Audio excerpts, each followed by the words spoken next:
వచ్చే కారణం ఏంటంటే ఈశ్వరుడు పెట్టాడు ఈ శాపన. అవునవును. ఏమగారికి ఈ దెయ్యములకి పోతున్నది ఈశ్వరుడు పరమేశ్వరుడు. అవును. అనగా విష్ణుదేవుడు బ్రహ్మదేవుడు పరమేశ్వరుడు అవతారంలో వీరికి రొట్టు తిట్టే కారణం పెట్టాడు. అవును. వీరికి సూపులో గాని రేపులే ఉండి అవునవును. నల్లమారమైన పెండిమారమైన కాళ్ళకైనా ఎవరికైనా అవును. అటువంటి నల్లమారమ్మ ఇలా మన దేవుడోలి గ్రామంలో మన చెల్లెలు గాని పెద్దలు గాని అందరూ కూడా 3 తరాల బట్టి ఈ అమ్మవారి తమ్ముడు చేసుకున్న 12 సంవత్సరాలకు ఒకసారి 12 సంవత్సరాలకు ఒకసారి ఒక నెల ఈ అమ్మవారిని తమ్ముడు చేసుకుంటా ఒక రోజు నల్లమారమ్మను పంపిస్తామండి. నల్లమారమ్మను పంపిస్తాం అనగా కృతాయుగము క్రాంతాయుగము ద్వాపారము కలియుగము.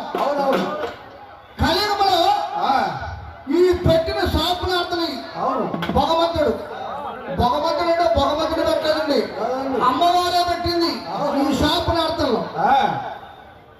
నల్లమారం అంటే ఇది ఒక దైత, ఎర్రమారం అంటే ఇది ఒక దైత, పిల్లల మారం అంటే ఇది ఒక దైతండి.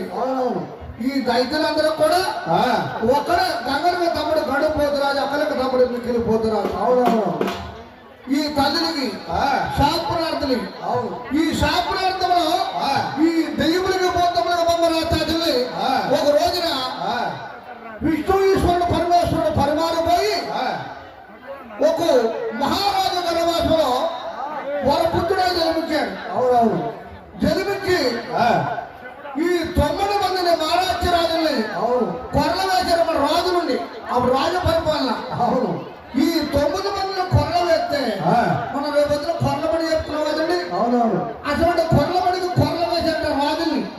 ఎవరు? అమ్మవారు.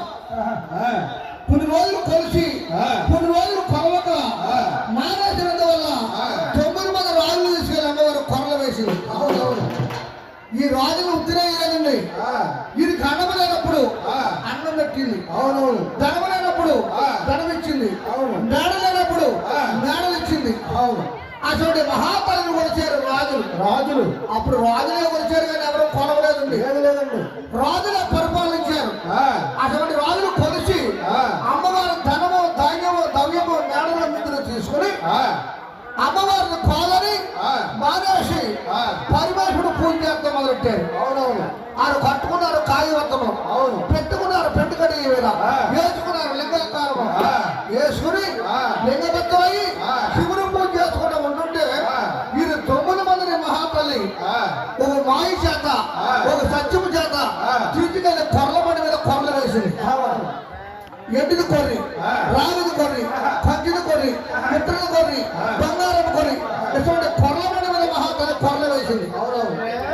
కొరలు వేసినప్పుడు ఆ మహాతల్లి ఆ కొర్లబడి కాడకి ఎవరన్నా దైతులు వెళ్ళకుండా ఈ దైతులను కాపలా పెట్టింది అమ్మవారు. నల్లమారమ్మని రోగాలంటే రామదైతులు, పొడవులంటే కోరదైతులు, బ్రహ్మ మెత్తల బ్రహ్మ పడబొమ్మల దైతులు కాపలా పెట్టింది అమ్మవారు. కాపలా పెడితే అప్పుడు విష్ణుమూర్తి శివ విష్ణుమూర్తి బయలుదేరి ఆ అమ్మవారిని పట్టుకుని ఆ అమ్మవారి సంబరాలు చేసి పెరుగులు చేసి జాతరలు చేసి తీసుకొచ్చి ఆ తల్లిలో కలుపులవరే మహానుభావుడు ఆ విష్ణుమూర్తి అవతార పురుషుడు మహారాజుకి ఆ మహారాజు భార్యకి భర్త లేకుండా వరప్రసాద సంతానం కలిగాడు. ఆ మహానుభావుడు పెద్దవాడయ్యి 7 సంవత్సరాల వయసులో ఆ అమ్మవారిని పట్టుకున్నామని లంకాజీవి గదికి వచ్చేస్తున్నాడు. వచ్చేస్తుంటే అక్కడ నల్లమారం వచ్చే దారిలో చూసింది. ఈడెవడో నరుడు వచ్చేస్తున్నాడు, ఈ నరుడు పీకి తినేస్తాను, మొదలు తల్లి నేస్తాను, రక్తంగా చేస్తాను, పిసుకు తినేస్తాను వచ్చేస్తుంది. అప్పుడు విష్ణుమూర్తి చూశాడు. విష్ణుమూర్తి చూసి అమ్మ దైత ఇలా భోజనం చేస్తావు, నీ కడుపు నిండదు, నీకు ఆహారం పెడతావు, భోజనం చేస్తావా అని అడిగాడు. బాబు నువ్వు పెడితే భోజనం చేస్తానయ్యా, పెడతానంటే రాసి కొడతానంటే భయ్యో పెడతానయ్యా అని అడిగింది. అమ్మాయి నువ్వు కలియము కృతాయుగము త్రేతాయుగము ప్రాతార్యము కల్లా కలియుగం వస్తుంది. కలియుగంలో నువ్వు నల్లబారమై పుడతావు. అవునవును. నీకు మందు కావాలా, నీకు చుట్ట కావాలా, నీకు రొట్టి కావాలా, అవునవును, నీకు బ్యాంతి కావాలా, ఇసుక కావాలా, మందు కావాలా. అప్పుడు కనపరుషం అంటే తాడి చెట్టుండి, తాడి చెట్టు కనపరుషం అంటే తాడి చెట్టు. అప్పుడు ఆ చిన్నవాడు అవతార పురుషుడు హాజరారాయణ, ఆయనే రాజు మహారాజు రాయుల దేవరామి అనే పేరు పెట్టుకున్నాడు. రాయుల దేవరామి అనే పేరు పెట్టుకుని 7 సంవత్సరాల వయసులో ఆ మహారాజు రాయుల దేవరామి రాజు ప్రయాణమై వెళ్ళాడు. అవతార పురుషుడు ఆదినారాయణ.